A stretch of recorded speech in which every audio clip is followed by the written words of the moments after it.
This is section 7.3, and this starts our chapter on money and financing. So we start off with simple interest, and then we move on into compound interest and annuities, student loans, buying a car, buying a house, things like that. So this is that really awesome chapter of when am I ever going to use this math? Here you go. This is when you're going to use it. You'll notice in D2L that there is a formula sheet linked, and it is this. Ignore that line. That just came out of my printer. So you'll see that we've got these simple interest formulas. This is what we're going to be using in this section. And then the next sections we'll be using these other things. So I'll be referencing this sheet as we go along. Feel free to print this out if you want and write on it, make notes on it, things like that. Okay? So let's just get into what is simple interest and how we're going to use it. So first of all, interest, just in general, is a fee that's charged for borrowing money. All right, so if you borrow money from somebody, like say a loan, or you buy something and you have to pay it back slower, you're going to be charged interest. It's just this fee for borrowing money. Okay.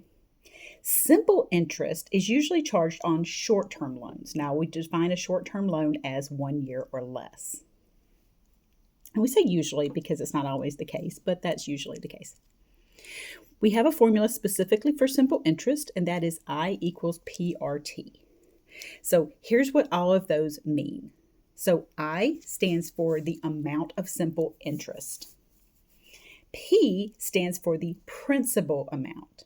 Okay, that means the starting amount of your loan. R is the interest rate. Okay, now this interest rate is always given to us as an annual interest rate, and it needs to be a decimal. We know that normally interest rates are given to us as percents, so we're going to have to change that percent to a decimal. And then lastly, we have T, which is the time in years. It's sometimes referred to as the term of the loan. So time or term mean the same things. It needs to be in years. Now, the reason for that is because these interest rates that we're given are always annual interest rates. So we need these units to be the same.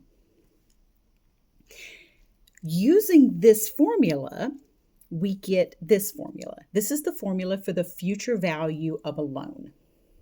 The future value of a loan is given by this A. Now you might say, well, future value, oh yeah, there's an A, right? It's just, it uses A because it's the amount after the time has passed. So you may have seen it in like science class before as like the amount after time T. So A is the future value after whatever time T has passed. P is still the principal. And then we have this PRT, which we know represents interest. So you can write this formula as A is equal to P plus I. I chose to just write it as P plus PRT.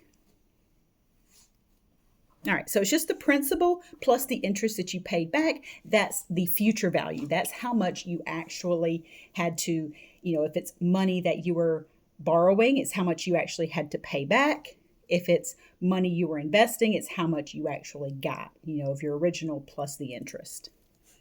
Okay, so I mentioned over here that the interest rate is often given to us as a percent, and to use it in this formula, we need it to be a decimal. So let's go ahead and do some examples of changing a percent to a decimal. Okay, so let's flip this over. Try to save on some time. I went ahead and wrote all the answers out just to kind of speed up these videos so they weren't quite so long. Okay, let's review how to change percents to decimals. So let's start off with something like 8%. Let's talk about what percent means. So percent means per 100. Okay, per cent. Cent means 100. If you think about like a century is 100 years, or 100 cents make up $1. Or a centimeter is 1/100th of a meter. So the word cent is a common prefix for 100. So this means per 100 or divided by 100. So when this says 8%, This is just telling you 8 per divided by cent, 100. So this symbol is telling you what to do. So this symbol percent is telling you what to do in order to change this from a percent to a decimal. So if you take 8 divided by 100, let's grab my calculator here. So this is just the first calculator that I grabbed. So 8 divided by 100, you can see is 0.08. Now, something else to notice about this that's actually pretty cool is if you look at the symbol. Look, the symbol for percent is a slash, meaning divided by, and 2 zeros, as in 2 zeros in 100. What? You weren't prepared for that, were you? Look at that. The symbol itself is telling you divide by 2 zeros, right? That's kind of cool, huh? You never thought about, like, probably never realized that the percent symbol is actually whispering little sweet nothings into your ear. Okay, so all we have to do, so let me grab the calculator that I'm going to have you guys using, or at least the calculator looks like the app that you guys are going to be using. So for this chapter, you will need that Calc 8-4 app. I'm using my phone to record, so unfortunately I can't show you the app, but I did put some pictures in an announcement in D2L. So it is called Calc 8-4, and I put, who the creator was and stuff like that so that you can get the correct app. It is a very beautiful emulator and a perfect emulator for the calculator that I use. So to start with, you're really not going to miss having just like a whatever calculator you have.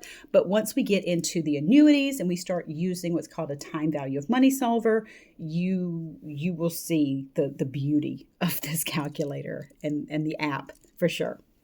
Okay, so 8 divided by 100, we did on the calculator, we got 0.08. I'm always going to put this leading 0 here because my science teachers beat it into me. So if you don't put it there, it's fine. This 0 right here is absolutely necessary. This one before the decimal point is not, but just know that I am always going to put it there.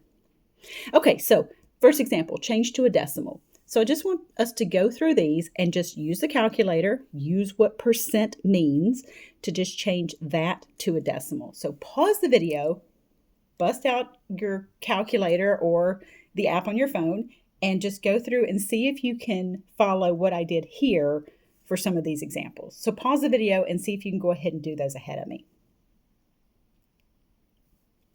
Okay, so 4% means 4 divided by 100. 4 per, that's divided by, cent, 100. So it's just 0.04. So 4%. Just that easy. Now, some of you guys might know that if you divide by a power of 10, that it's just moving a decimal point. So if you guys happen to know that there's a shortcut that you just take this and you move the decimal point 2 places to the left, that's the same thing. So the number 4, the decimal point is not written, but it starts off right here to the right of 4. Then you start right there, so you move it to the left 2 places. So that puts it right here to the left of that 0, which is a placeholder that I filled in. So if that's a shortcut you're familiar with and you want to use it, you absolutely can. Otherwise, you can always just go back to this divided by 100, whichever one works for you. I'm cool with either way. Okay, so 1.5%. That's going to be 1.5 divided by 100, right? Percent. So 1.5 per cent. So that's going to be 0.015. Again, if you wanted to use that shortcut and you wanted to move that decimal point 2 places to the left, that decimal started off right here between the 1 and the 5. 2 places to the left would be 1, 2 places, boom, right there. 0.7%. Now, some students will say, oh, that's already a decimal. Same thing with this one. No. If it has a percent symbol, it's a percent. You still have to change it to a decimal. That means you have to get rid of the percent symbol. So don't be fooled if this is a decimal, because technically 4 is a decimal as well, right? It's 4.0. So 0.7%, if it has a symbol, you have to change it to a decimal to get rid of that symbol. You still have to divide by 100, right? 0.7 per cent. So that's going to be 0.007. 29%, all right? So it's 29 per divided by cent, 100. That's 0.29. All right, pretty straightforward, right? It starts getting a little weird when we bring fractions into it. So how are we going to handle that? Well, we can actually use the calculator to kind of help us with this, okay? We can put this into our calculator as a mixed number. So, and this works on your app as well. It is the alpha and the y equals button, right? That brings up a fraction menu. Now, my calculator that I have at home, Pinky here, she's a little old, but we love her anyway. But she does not have that menu. So if I hit alpha y equals, that comes up. So if you have an older TI-83 or an 84, it does not have that hidden fraction menu. But if you have a newer one or the app, it does have this beautiful little menu in here where we can put in 4 1/5 and then divided by 100. So I'm going to just use my other calculator just to show you kind of similarly what it's going to look like here. So bear with me. I left my newer one in my office. So it would be a menu that looks like that. So you would have that kind of template of a mixed number template. So we'd put in 4, going over 1 down to 5. So 4 1/5 divided by 100%. Now, your calculator might give you the answer as a fraction, or it might give it to you as a decimal. It depends on your settings, all right? If it gives it to you as a decimal, boom, you're done. If it gives it to you as a fraction, then you're going to have to actually tell the calculator to change it to a decimal. So if we had 21 over 500 and you wanted to change it to a decimal, you're going to have to hit the math button. Down here to option 2 has a little arrow to decimal, and hit enter twice. Enter once will just bring up the command. Enter a second time will execute the command. So that's only if your calculator gave it to you in fraction. So that's hidden under your mode as to whether or not your calculator is going to display it in fractions or decimals. Okay, and then this 5 2/3, we're going to do it the exact same way. We're going to take 5 2/3. So it's going to be that mixed number template, 5 2/3%. And if it gives it to you as a fraction, it's going to be 17 over 300. If you change it to a decimal, look what you're going to get. You're going to get a repeating decimal. Now notice that I rounded it. It was 0.05666666. So I just rounded it here. Alex is going to tell you how many decimal places to round it to. So just pay close attention when you're reading the directions. It will tell you, like round to the nearest tenth, or round to the nearest hundredth, or round to 3 decimal places. This one's rounded to 4 decimal places. So that's 4 places beyond the decimal point. So just read the directions and it'll tell you. But if you happen to mess that up, if Alex said round to 3 decimal places and you accidentally rounded to 4 and it marked it wrong, just let me know and I'll go in there and I can fix your grade. Okay, so let's just get cracking with some of the homework problems. So I just went into the homework and I just pulled out homework question number 1. Okay. Your homework problem number 1 is going to be similar but different. It's going to be a similar setup, just different numbers. Okay, so hopefully you can take what I've done and modify it. All right, so we have this principal, rate, this time, and this blank for simple interest. We're asked to find the simple interest and round to the nearest cent. Because it's money, we're going to round it to 2 decimal places. All right, so we're going to start off, because it's simple interest, we're going to start off with this simple interest formula. I equals PRT. We have P, we have R, we have T. But be careful. This rate has to be a decimal, not a percent. I wish this were just straight plug and chug. Just put that in for P, that for R, that for T, bam, bam, boom, and we're done. If you do that, we would have $24,000, a rate of 9% for 3 years. So that means if you were to invest this for 3 years, this is saying you would have $648,000 after 3 years.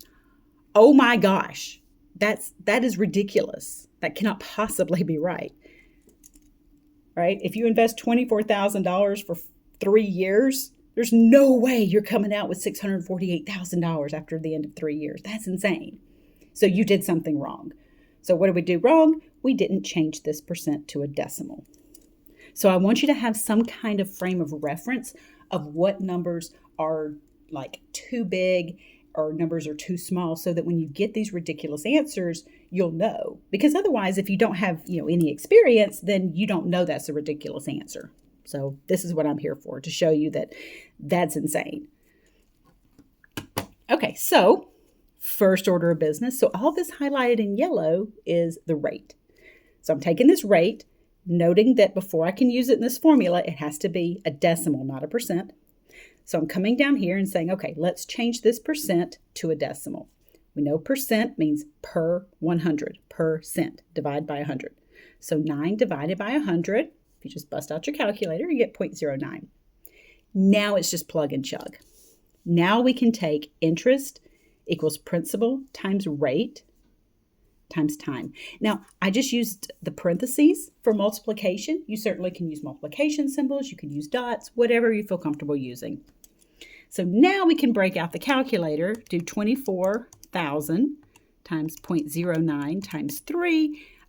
We get 6,480 of interest. All right, way better than assuming that we're going to have $648,000 of interest. Right? I mean, could you imagine if, like, say this is something you're borrowing for, like you just bought a car, this $24,000, and you have to pay it back in 3 years, and the interest you have to pay is $648,000. Holy crap, that would be terrible. You got taken advantage of big time. So this, okay, now we're talking $6,480 in interest. That's way more reasonable. So that's just the interest. All right, let's go on to number 3. Number 3, you'll see, looks like a similar setup, but this time the principal is blank. So we're going to use the same formula, but this time we're going to be solving for P instead of I. This time we're given I, the simple interest. This is the letter I in my formula up here. All right, again, before we can use that rate in that formula, we have to change it to a decimal. So I got to change that R to a decimal. So 6% is 6%. Divide by 100. 6 divided by 100 is 0.06. Now I'm going to plug everything into this formula, but this is a little bit different. The I is this $103.80. It's going to go right here. P is going to stay here. I'm going to solve for that. R is this stuff, this 0.06, and T is 2 years. So when I do that plug and chug here, I get this. Now this is going to require just a tiniest bit of algebra. So don't panic if you feel a little rusty on your algebra, or if algebra just makes you want to curl into a ball and just die. It's okay. It's the tiniest bit of algebra. In order to solve this for P, we're going to have to multiply these two together. And then because they are multiplied by P, I have to undo that multiplication. Right? So you might remember this from such hits as solving something like 3x equals 15 and having to divide both sides by 3. I'm going to multiply these together to go ahead and combine them. Then to solve for P, I'm going to undo what's happening here. So I did this in blue. So you can see that the yellow has to do with the rate. And then I just grouped these in blue to show you that I multiplied those together. So 0.06 times 2 is 0.12. Now to get rid of this 0.12 and get the P by itself, that's how we solve for P, I have to divide both sides because that's multiplication, that's smushing together. So I divide both sides, and let's be careful. You want to always divide by the stuff with the letter. So you want to divide by the number with the letter. Be super, super careful about the order when you divide these, okay? Division is not commutative. I can't speak. You want to make sure you divide top divided by bottom, okay? So I'm dividing both sides by this.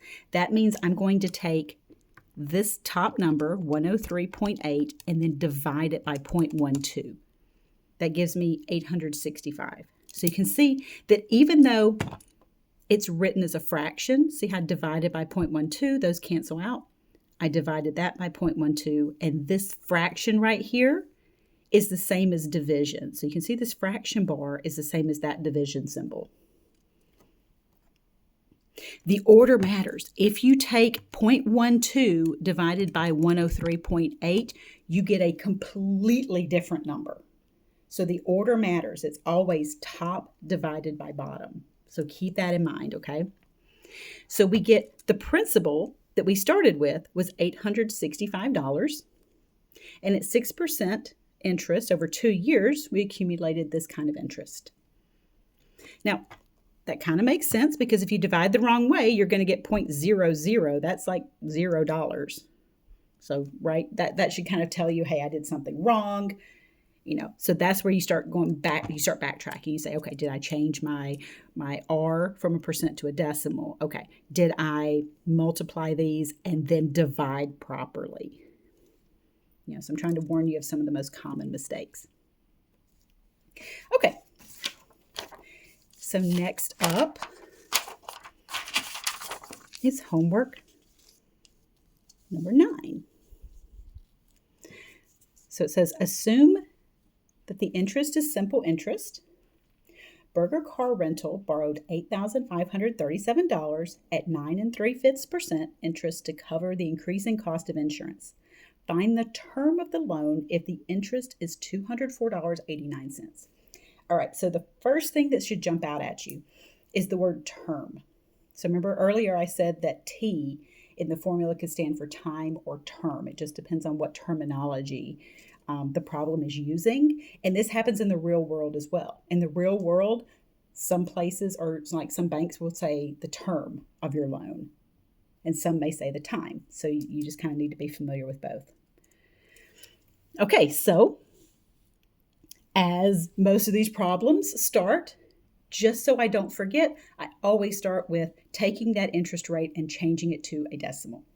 In this case, it is this mixed number, this 9 3/5%. So use your calculator. Remember, you have a shortcut. It is alpha y equals. That will bring up a mixed number template of like 3 little boxes, of like a box and then a fraction. So you can put in 9 3/5, get out of the fraction, and then hit divided by 100. So it would look like that. So we have 9, 3, 5. And then to get out of the fraction, you're going to have to use these arrow keys. So the same arrow keys right here. And then you hit divided by 100. So as a decimal, that's 0.096. All right, now we're ready to start doing some plugging and chugging. So we have this simple interest formula, I equals PRT. Remember, R is rate as a decimal, which I just found. I was given the interest, I was given the principal, that's the starting amount that was borrowed. There's my R. And this time I'm solving for T because it says find the term, which is time. So I'm solving this for T. This is very similar to the one I just did. So that's why I skipped over a bunch of homework problems. I didn't go in order because this one was so similar to the last one. if you're solving for one of the letters over here, you're going to do it the same way every time, okay? You're going to multiply together anything that's over here and then divide both sides by that quantity. So if I multiply 8537 times 0.096, I get 819.552. Be very careful here. Don't round during your computations. Okay, don't round to the very last step. Don't round till you get to your answer. If you rounded this right here to say 819.5 or 0.6 or 820, if you round this stuff off along the way, you're going to get what's called a rounding error. Okay, so just you have a calculator. It can handle sophisticated computations, so don't round anything. So I'm going to use all those decimal places. So I'm going to divide by the number with the letter here. So I'm dividing both sides by this stuff. That way this over itself is 1. That goes away and just leaves me with just plain old T. This is a computation. I know it looks like a fraction, it smells like a fraction, and stuff, but it's really just division. So here's my happy little thought cloud to remind you this is just a division problem. Top divided by bottom. Fraction bar means the same as division symbol. So we're just going to break out the calculator. 204.89 divided by 819.552. All right, so we get 0.25. Now, this is in years. So how do you reconcile that? What is 0.25 in years? So Alex in this problem asks for the answer to be in months. Okay, I don't think I actually wrote that when I wrote the problem down, but yeah, so I didn't copy that part. But in Alex, the rest of the directions say express your answer in months. So you'd be tempted to put this in, right? Because it's in years. But because Alex asks for it in months, we're going to have to change this quarter of a year into months. So all you have to do is multiply your answer by 12. So what that's doing is changing those years to months because there's 12 months in a year. So if you multiply this answer by 12, so you take 0.25, so that's a quarter of a whole year, you get 3. So that's 3 months. I think this is the only problem where that occurs, where you get some kind of a fraction like this, and then Alex says, hey, go ahead and give it to me in months. So I think this is the only time it happens, so I wanted to kind of do this one just to show you this extra little step that they throw on in the end, just to kind of be a little evil there. Okay, let's keep going. So let's scooch on back here to homework problem 2. Now you may be like, that's interesting. She skipped all the way to like 9 and now I'm back to 2. And that's because this one's kind of weird. Solving for rate is a little bit weird.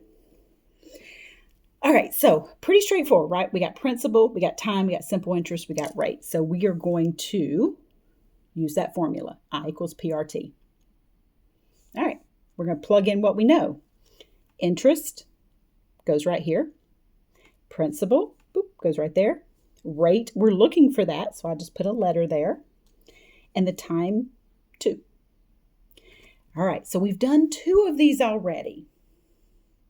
If you're solving for any letter over here, you're going to multiply together what's there and then divide both sides by that quantity.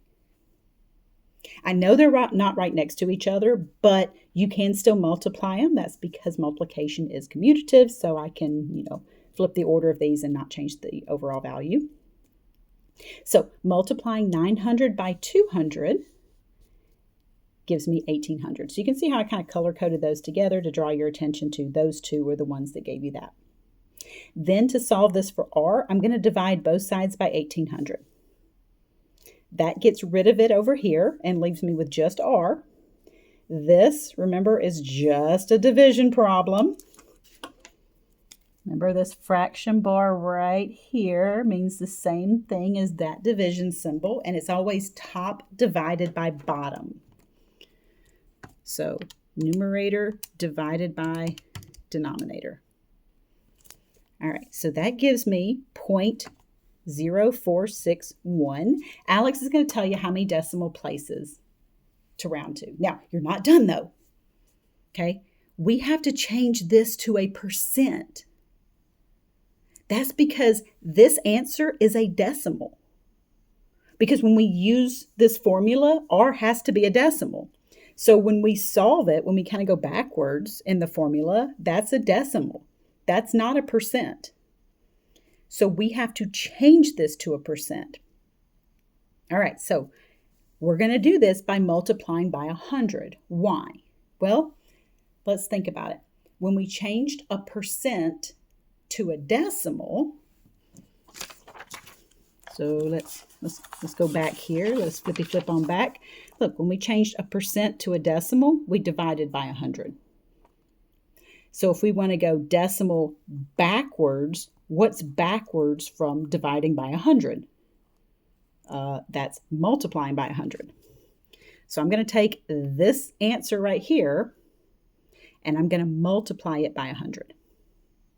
So taking that decimal, multiplying it by 100, I get this. Now, I just rounded it to just a bunch of decimal places and then multiplied it by 100. Alex specifically asked for this one, for my answer to be to the nearest tenth. So I wanted to refresh your memory on place values for decimals. All right. So the first place value to the right of a decimal point is the tenths place. The second one is the hundredths. After that is thousandths, and then so on. So if it says the nearest tenth, it just means one decimal place. Sometimes it'll say one decimal place or two decimal places or three or whatever. Sometimes it'll give the name. So we end up with this. So be very, very careful, because it's going to be really tempting to feel done here, because it does feel very done right there, but you're not quite done. You still have to change that to a percent. Okay. Homework number 5. This is going to use that future value formula that we have not used. So far, we've only used that simple interest, that I equals PRT. We've not used the future value yet. So we're going to use that one. And then see right here, I made this little note. Remember, R must be a decimal in these formulas. Okay, so it just says find the future value. So that's my formula for future value right here.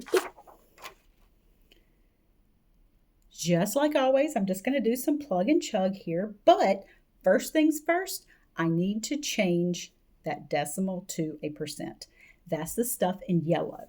That's me changing that decimal to a percent.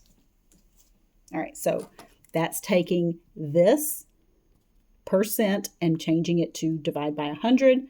That changes 7% to 0.07. All right, so P is the same number in both places. It's 11,000, so I put it here and here. R, 0.07, and then time is 2. I want you to type this in exactly like it looks. So we have 11,000 plus 11,000 times 0.07 times 2. If you want to use parentheses, the calculator does know that parentheses means multiplication. And so we get 12,540. That's not the amount of interest. That is the 11,000 plus the interest added on to it. That's your original plus the interest added on to it. Okay, and then last up, I'm not going to do number 8 for you, but I did just kind of want to make a little note for you. For problem number 8 in the homework, it asks for the monthly payment. So with that one, you're going to do it just like number 5, where we find your A value, and then you just have one extra step. You're going to divide it by the number of months. So my homework 8 said 24 equal monthly installments, okay? So if if I were doing this, I would have taken this and then divided it by 24. I don't know how many it's going to give you because, of course, each problem is going to change the numbers. The situation's going to be the same, but the numbers are going to change. So you're just going to do it just like this one, get that A value, and then one extra step, divide by however many equal monthly payments, and that'll give you that monthly payment. Okay, so that finishes up section 7.3 for us.